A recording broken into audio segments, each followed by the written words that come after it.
First, Father, thank you so much for giving us this information. Father, please help us to understand what you want us to learn from it. Because that's really the most important thing of why we read your Bible, because, Father, you show us yourself through it. And, Father, we just commit this to you in Jesus' name. Amen. All right. So, new paper. This is the last class. Yes, the last class. So what I did is, because you can't really... This information is probably the most information that you're going to, how do I say this?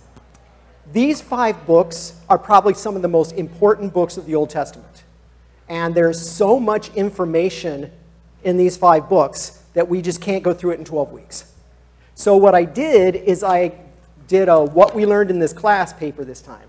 And so I ended up, I first went into how Moses died, some issues. I kind of show some New Testament stuff with that. Then I go back through and said, what did we really learn from this? Now, again, I would have loved to make this 30 pages long, but we didn't. So I didn't do that. So please. Well, in my Christian history class, I did give someone, I gave them a 55-page paper. So yeah, that was the longest one, but that took a while. So anyway, so today, the Old Testament. This morning I was praying and said, Lord, anything else you want me to share with everybody? And He put this on my heart this morning. So everything that was written in the past was written to teach us. That we're taught encouragement through the Scriptures. So when we read the Old Testament, when you read the Old Testament, it's not a race. Some people like to do the Bible in a year. Not a bad idea. I personally would not do that, because if we race through the Bible, we tend to miss a lot. We don't tend to get this information, this information, this information. The best way to do it is if you do it over 3 or 4 years. It doesn't matter how long it takes. But all that matters is that you get the information. Not only that, make sure you have, and I put this in the paper also, some study how to read the Old Testament. Make sure you have a couple commentaries. Read it. Don't read 5, 6, 7 chapters a day. It's going to be too much. Your brain can only absorb so much. When I was teaching in college, I would always keep everything as little as possible, because you can only absorb so much. So just remember, when you're going through the Old Testament, keep it short. Read a chapter a day, or even sometimes I only get 1 or 2 verses a day, because once I start studying it, then I'm like, oh boy. And what it does is helps me really to get it. So if you read the Bible and you're good for you, I just don't like that, because to me it's a marathon. Means slow run, that we can do it over 3 or 4 years. If it takes you 6 years to read the Bible, what does it matter? Especially if you can get it and really understand it. And the other key is pray. God, show me what book to go through. He has a purpose. Where is workmanship? What book do I go through? Then I say, would you show me, every day I pray, would you show me what you want me to see from this? And would you help? And then the last thing is, Lord, help me to see this, how this relates to the New Testament. Because the Old Testament is not a separate book. It is a continuation. The New and Old Testament is a continuation. So we need to try to link them. And that's one of the things I really try to do in this class. So we went over this 1 Corinthians last week, 10, 8 through 10. We should not commit sexual immorality, as some did. 23,000 of them died. Actually, it was 24. We should not test Christ, as some of them did, and were killed by snakes. We shouldn't grumble, and some of them did, and were killed by a destroying angel. Now, what we went through last week was not this. Yes, it was bad, but this, this is what we're going to go through this week. And isn't it interesting that these 3 things are mentioned in Corinthians? That means it's got to be important. Paul mentioned them specifically. And so we're going to go through these things in Numbers and help you to understand this and help you get this. So, and those who just came in, if you have, make sure you grab the paper so you guys can get my paper, so help you understand it. Now, the other thing I'm going to do, we have a lot of slides, so I may not read all of the scriptures to you. So you have the video, it's always on YouTube, and also he also puts in the PowerPoint. So if you go back, you can write the scriptures down, whatever it is. I don't want to keep you too long. All right, so remember last week, it was at the end, a bunch of guys rose up against Moses and grumbled against him. You and Aaron, you're so smart, you think you're all high and high, rah, rah, rah, rah, rah, rah.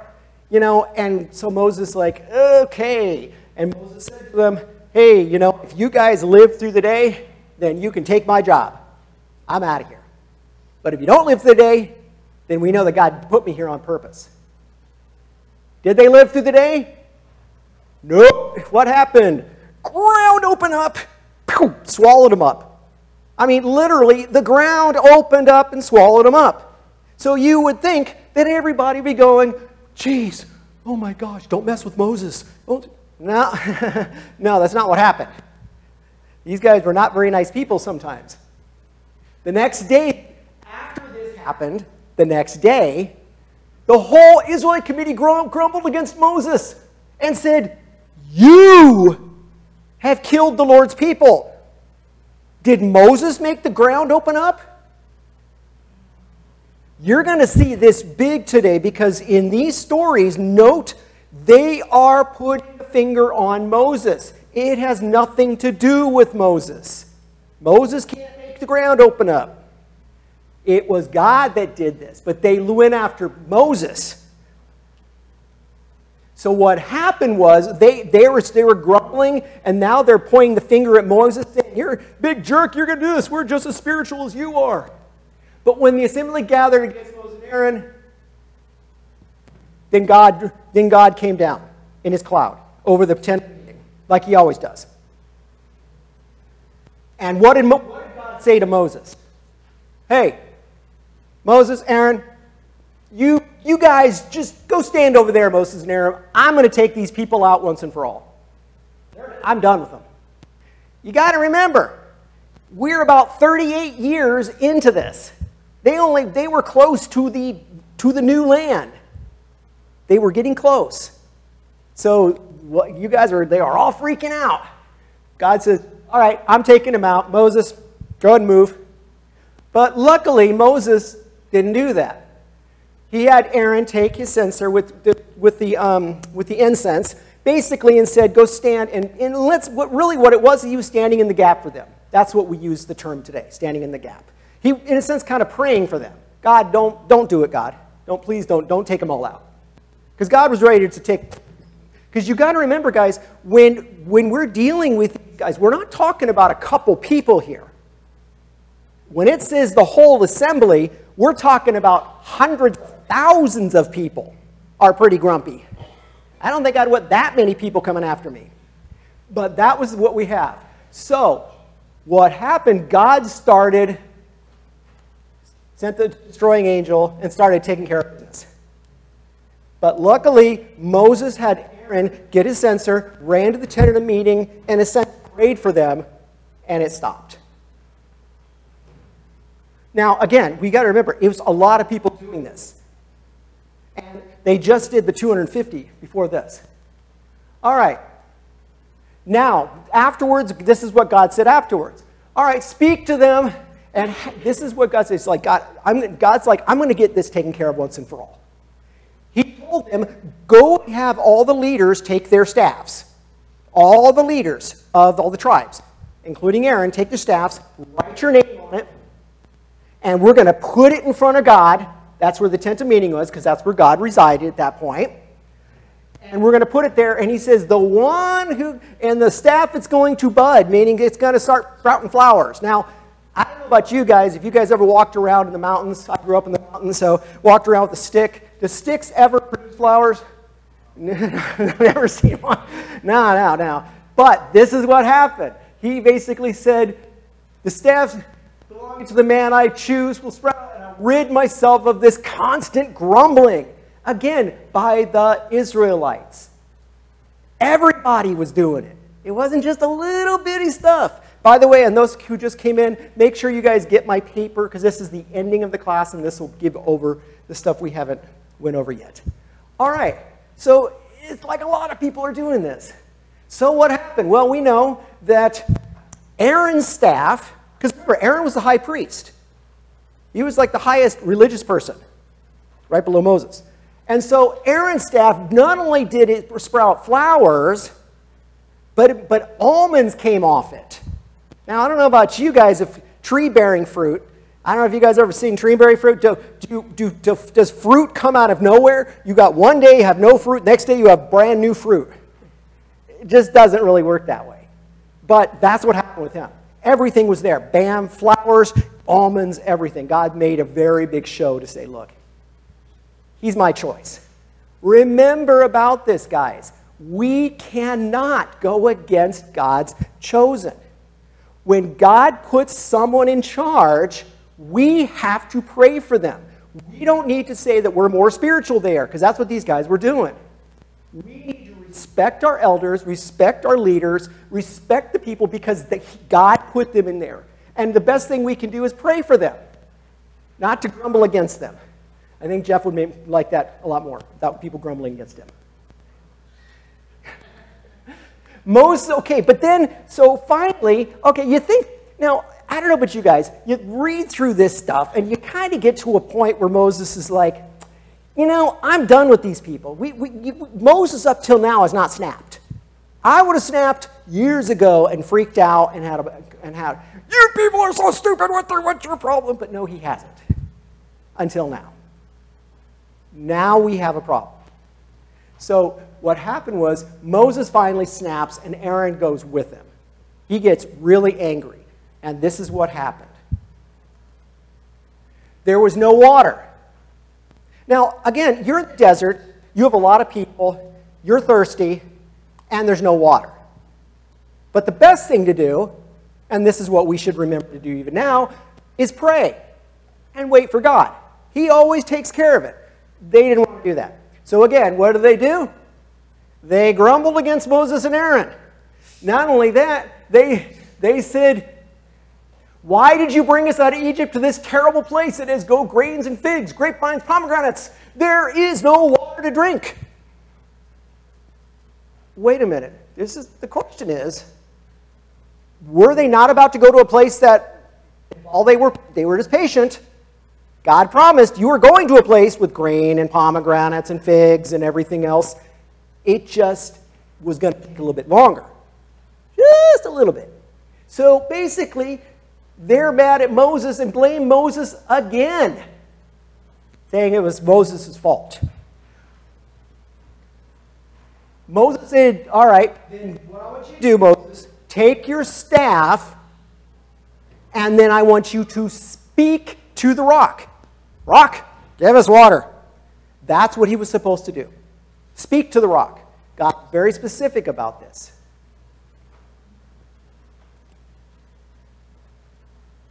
But what Moses did, Moses got mad. He said, listen, you rebels, must we bring out water from this rock? Ooh. Does Moses bring out the water, or does God bring out the water? God brings out the water. Has Moses ever brought out water? Has Moses ever fed them? Did Moses ever open up the ground and swallow them up? Nope. Oh, ruh-roh, Rord. When Moses raised his army, he struck the rock twice with the staff. Okay? So basically, not only did he take credit for it, but he also disobeyed God. But God is faithful. And this is the good news is that the good news is God is still faithful. Our leadership has problems. Everybody does. We're humans. But the good news is it's not because of them that things happen. It's because of God. God made the water come up for walk, even though Moses sinned. He still brought the water out of the rock. So ultimately, whenever we look at our leaders, we can't just say, you guys are terrible. No, just look to God and pray for them. God is the one who does the work here. So, for about a week, I really kind of struggled with this, going, God, really, because you would think, well, God, this was one mistake. And I kept praying about it until I felt like the Lord kind of put on my heart saying, that's not the point. So, first of all, what he did is he took personal offense.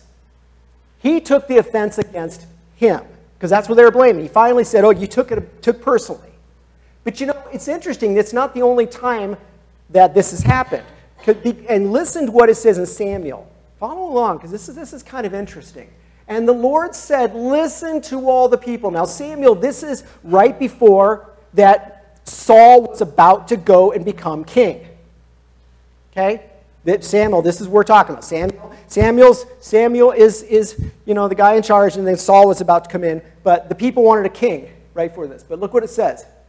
Listen to what the people are saying to you. It's not you they have rejected, but they have rejected me as king. First, whenever we do anything against the church, leaders, whatever, we're not rejecting them, we're rejecting God. Because God takes it personally. Remember sin? The idea of sin that we learned in this class? Sin is not just against a person.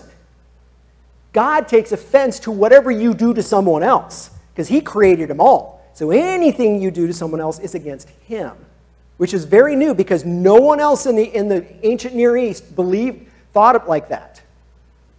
But listen to what it says there. As they have done from the day I brought them out of Egypt. This was written over 400 years later. And look what God said to the people. Over 400 years later, this is written. I brought them out of Egypt until this day. They have rejected me since then. From the very beginning, they rejected God. It wasn't Moses. It wasn't Samuel. But God said that. So that's interesting. So Moses took credit for the water when it was God who brought forth the water. That was a big problem. Moses spent 38 years in God's presence at this point. Remember, Moses knew God really well, because God says he speaks to Moses face to face. He knew God. He should have known better, because when you spend a lot of time with God and God's presence, you can't help to be changed, because God will start revealing to you that you're not as great as you think you are. He's the great one. But that's the great news, that we don't have to be wonderful, awesome. It's him. And Psalms actually even goes on to say this. By the waters of Meribah, which they were, they angered the Lord, and trouble came up to Moses because of them. Trouble came. So I would think a little more than that. But for they rebelled against the Spirit of God. Again, the people were going after Moses, but God is taking this seriously. He takes it that if you're going after Moses, you're going after me. Question. Sir. So, in your mind, when Moses says, shall we bring water for you out of the rock? And that we. Him and Aaron. Who do you see him? Who does Moses say is the we? Is he talking about himself and Aaron? Yeah, because in the text, and again, we're going fast, and there's a lot of information, but when in the very beginning of the text, it says Moses and Aaron did these things. So they were together. So, but when Moses says we, is he thinking me and God, or is he thinking, you think he's thinking? Absolutely. Okay. Because no, that's great. It's a great question. That's a very good question. When you go back, if you go back and read it, you're going to see that what happened was Moses and Aaron did this whole thing together at this point. So they did it. But see, the interesting thing is, again, it's just like sin. God takes it personally. Because whatever we do to anyone else, we're doing to their creator. Just as we were created by him, everybody else is too. It is God who does the work. You know, I like to think of this. When you ever think about working for God, like people doing things for God, whether it be Jeff or the elders or anybody else doing things for God, it's kind of like a 3-year-old pushing a humongous cart of groceries. You can see this little 3-year-old going, and he can't do much of anything, going like this, trying to push the groceries. But then mom or dad's hand goes over the top and just does it for him. Think about that. It's kind of like what God does for us. God uses us to do things, but ultimately it's his hand over the top that's actually doing the work. Because again, the kid thinks, the 3-year-old thinks, oh my gosh, I'm pushing it. It's not that way. It's mom or dad. But see, God. God was put just like that. I am the Lord, that is my name. I will not yield my glory to another. But he shouldn't. He shouldn't have to. It's all about him. He did everything. We've got to remember, God did everything. We don't deserve anything. But that's the good news that he gave us. So what ended up happening is Moses was not allowed to go to the land. After all those years, he went with them. Moses could not go in. We're not going to go through, but in this paper, I deal with that a little bit. The very first part of it, I kind of talk about what Moses actually had to do, okay? Because this is all in Deuteronomy. But the key is Moses couldn't go in. God allowed him to see the land before he died, but he couldn't go in.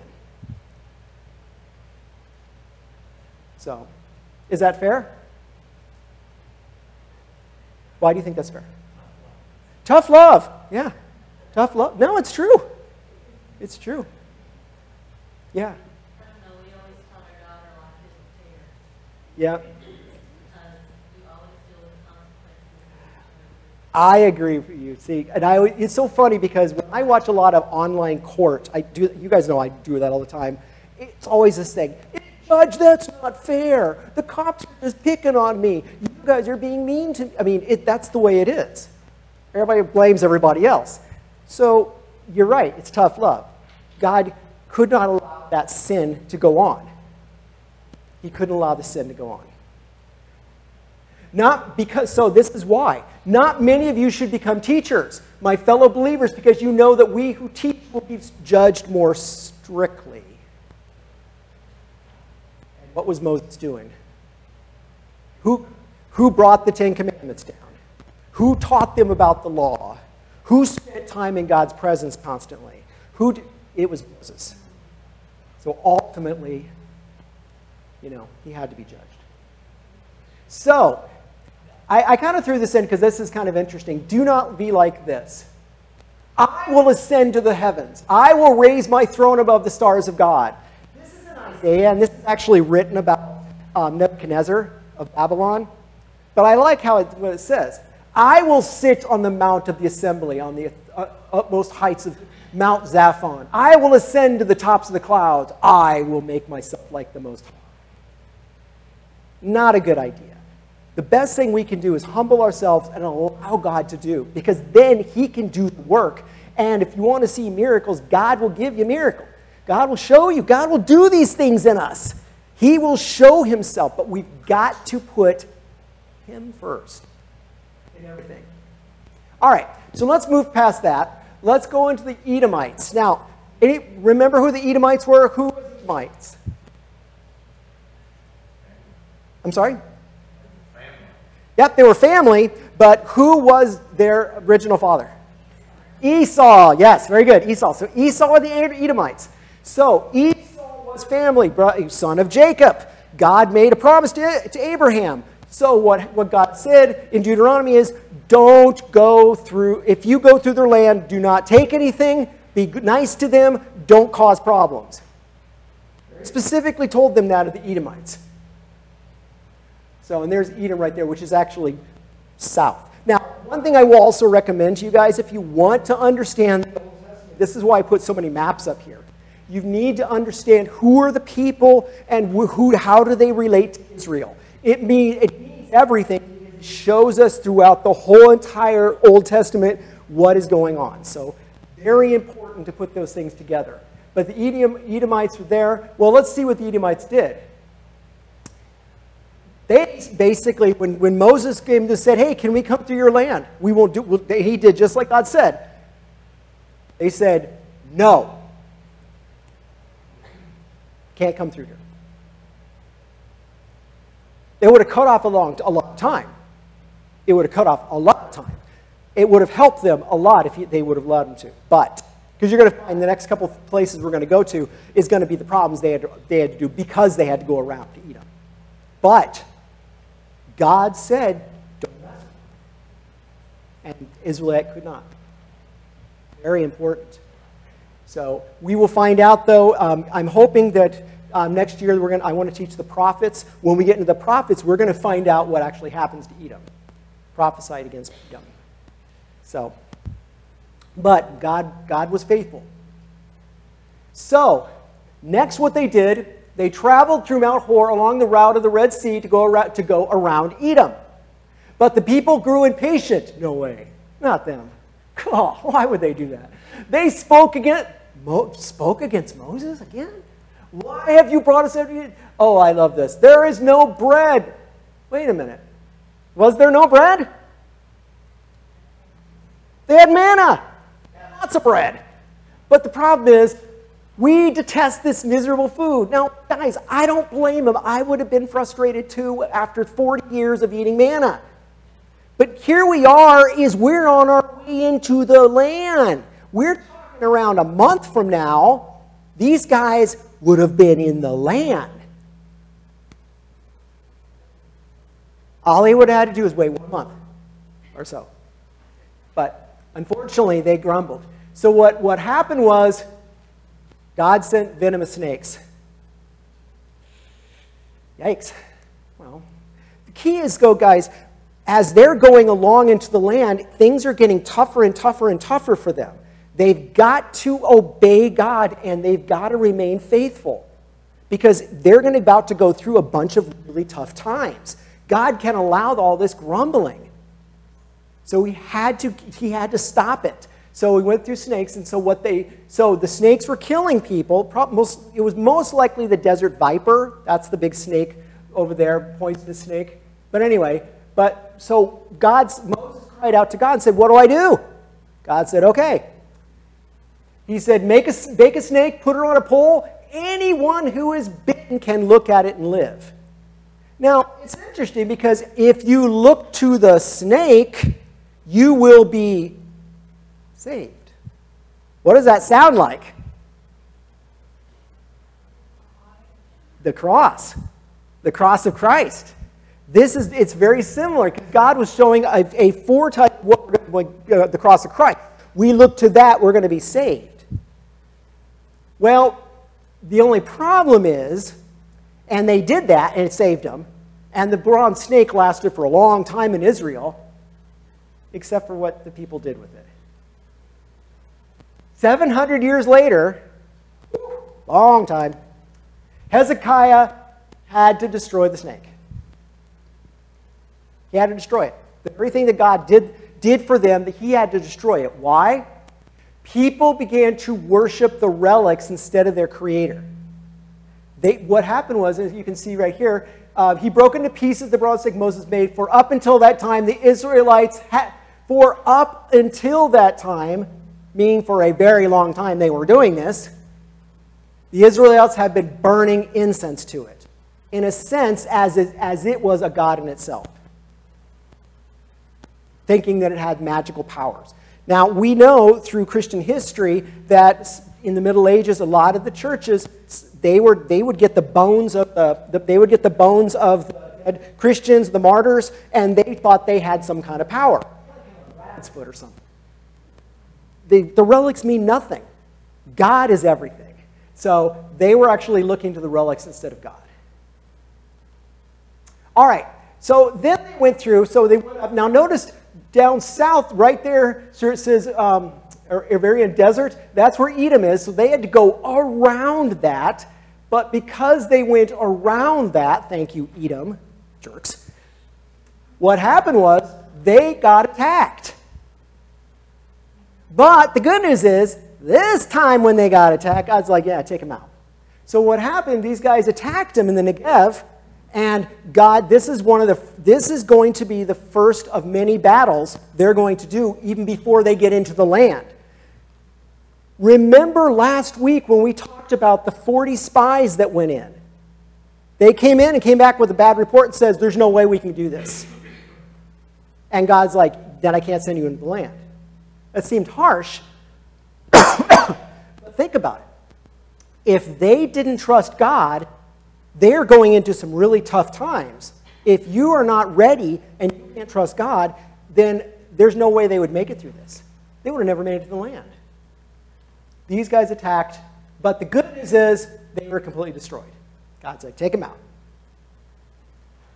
Another battle happened, and the Amorites were the original people. They were there. If you read back in early Genesis, the Amorites were the people there. But we know after that, then the family of Abraham moved in there. But the Amorites they asked the Amorite king, can we pass through your country? But what the Amorites said is, nope. And they came out and attacked them. So this is battle number 2. Now remember, they just had a war. Now this is the second war. Battle number 2. Now, of course, God took them out, just like he promised. Again, I'm taking you this because it helps you to remember that why God didn't let them go in the first place, because they're going through some tough times right now. All right, so they've just did 2 major battles. Now we're going up into Moab. Moab. Who is Moab? Who was the father of Moab? Starts with an L. Lot. Yeah. Remember, Lot's kids were Ammon and Moab. Okay? So what happened was Moab saw them coming. Now remember, these guys are family members. 700 years, they're probably about 600 years earlier, but still family members. And the Israelites has done nothing to any of these people. But the king of Moab, Balak, said, you know what? We're terrified of these Israelites. And Moab is filled with dread for them. Why? Israel did nothing. They never threatened them. They never said anything to him. They were just moving up. But they got scared of them. So this guy, so what they did, now notice this, it says the Moabites said to the elders of Midian. Who was Midian? Son of Abraham. Remember Abraham's sons? Midian was the one, and that, remember, Moses' father-in-law was Midian. Again, guys, I really recommend learning all the people. Get a map and kind of learn the people, because it will really help you to understand who these people are. Because Moab were actually, and Midian or Moab were both family members of these guys. This horde is about to lick up everything around us. Was that true? In a sense, but it wasn't, but God would not let them go through anything in Moab. Moab was off limits. We'll see that in a minute. The horde is going to lick up everything just as an ox licks up the grass of the field. Yikes. So here's Midian and Moab. Midian is down there, Gath Aqaba, which is on the other side of the Sinai Peninsula, and Moab is way up there. Now, this is important to remember because we are now going to have to deal with both of these guys. But the way we deal with them are very, very different. So, in Deuteronomy it says, do not harass the Moabites. God specifically told them, do not touch the Edomites, don't go after the Moabites. Now notice he didn't say anything about Midian, but those 2 guys don't do, because God was faithful. These people were awful, rotten people. They were sacrificed. Moabites were sacrificing children. They were. Moabites were the ones who did that. They sacrificed from Chemosh. Their god was Chemosh. They were sacrificing children. So the thing is, you would think God, but see, you got to remember, God is faithful. He was faithful back to Abraham. God never changes. Thank goodness he is faithful. So what he does, he summons this dude named Balaam. Now, Balaam is an interesting guy. Remember we talked about Melchizedek? Melchizedek comes out of nowhere, but he knows God. Well, we're going to find that Balaam knows God too. Remember, prior to Abraham, I guarantee God knew people. He didn't just come out of sin and say, oh, here's God. Let me introduce you myself. I'm God. No, you know that God has probably introduced himself to a lot of people. He just didn't have a people of his own. He didn't have a people that God can call his own. That's what Israel was. So remember, God most likely had relations with people prior to even Abraham, but it was just sporadic. But what God going to do, again, in the law was built so we can get a people of his own, which then the people of his own would then would live and raise up Jesus, which then Jesus would come to the second prophecy of Abraham and then give us the chance to get saved. See how it's all flowing. So, Balaam, son of Zippor, who was king at that time, sent messages to someone, Balaam, son of Beor. And what he told him was, look, hey, if people come out of Egypt, they cover the face of the land and have settled next to me. They're coming in. They're coming after me. Now come and put a curse on these people. Dude, they didn't do nothing. They did nothing to Moab. They weren't even supposed to touch Moab, but Moab did this anyway.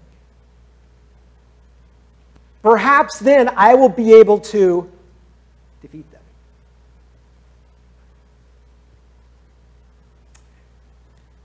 And drive them out from the land. For I know whatever you bless is blessed, whoever you curse is cursed.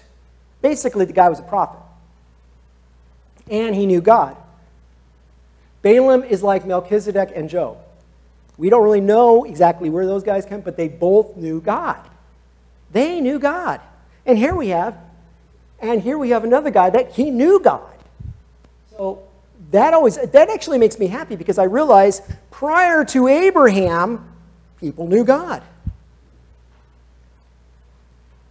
Perhaps the Lord will come and meet with me and reveal to me whatever he does, I will tell you.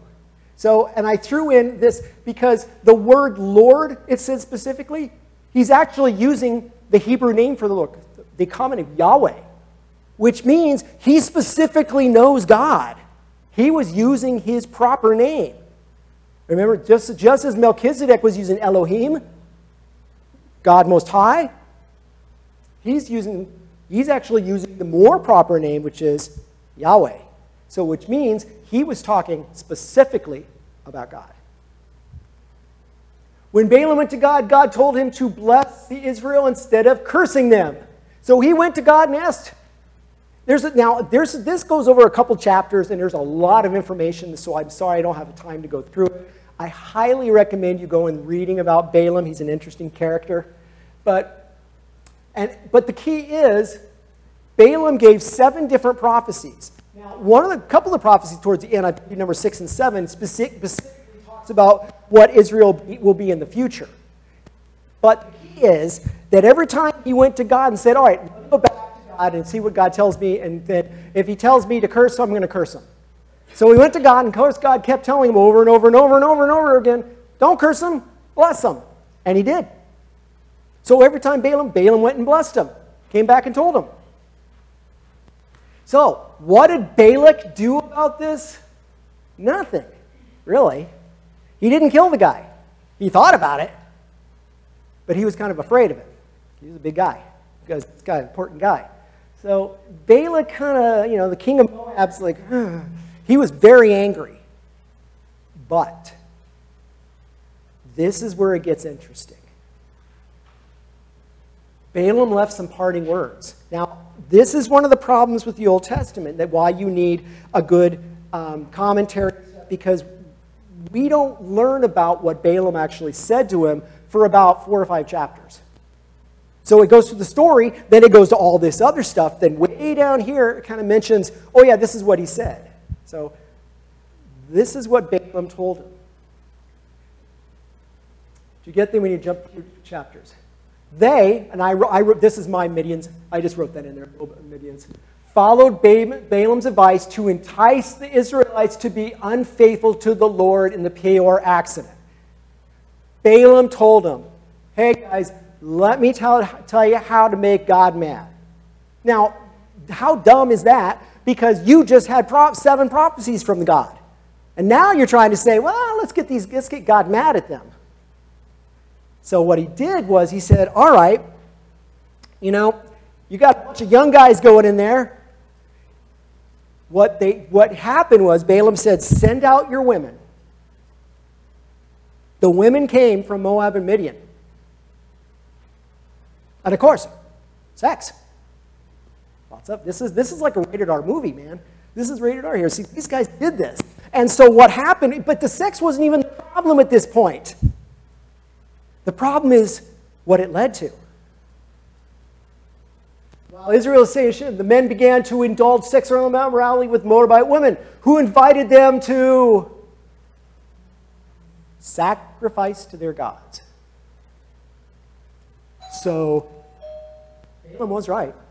It did make God very angry. Remember we talked about a few weeks ago that God wanted them to only to have Israelite wives. That's the reason why, right there. If they're going after these other guys, that's a problem. Because they said, hey, while you're here, hey, while we're having this fun, everything else, doing our thing, man, let's sacrifice to our gods and make them. And they did it. After 40 years that God specifically tells them every year that read the law and read this stuff to them and saying, you can't do this kind of stuff, and told them over and over, don't do this. They did it anyway. And this, you got to remember, Moab, this is the last stop prior to going in the land. The very last stop. They were almost there. This is on the edge. They were almost there. So Israel yoked themselves. Now, granted, yoke means like cows. They have they have the yoke that actually kind of binds them to their God. So they went and served other gods. The very thing God said don't do. And the Lord's anger burned against them. I don't blame them. So what did God say to do? Take the leaders of the people. Now, the leaders allowed these guys to go do this. Remember, these guys are going to the people over there, going to the camp, having sex with them, worshiping gods. It was the leaders of the people that allowed them to do this. Kill them and expose them in broad daylight before the Lord, so that the Lord's fierce anger may turn away from Israel. And Moses was just about to do this. He's about to go start rounding people up. Now, one of the things it kind of doesn't really allude to right now, but God already started killing people off. There was also, he was actually going out and killing people off right now. Because he basically, I don't blame him. I don't blame him. They deserve, this guy's stupid. However, you think that was bad. Wait till you see what this dummy does. Moses was about to take care of business when this dummy came into camp. Now look at this. You want to know dumb? This is dumb square, dumb cubed, even for you really smart people. When an Israelite man brought into the camp a Midianite woman right in front of Moses.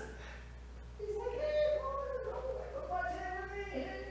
And Moses, God's doing all these things and telling all these things, and there we see them walk. And Moses, you can imagine Moses like, dude, are you stupid? Yeah, I can't believe you did this. So, the whole assembly, while they were weeping at the entrance of tent, they were basically saying, this is bad. And this guy takes this woman. So, Phinehas comes to the rescue, though.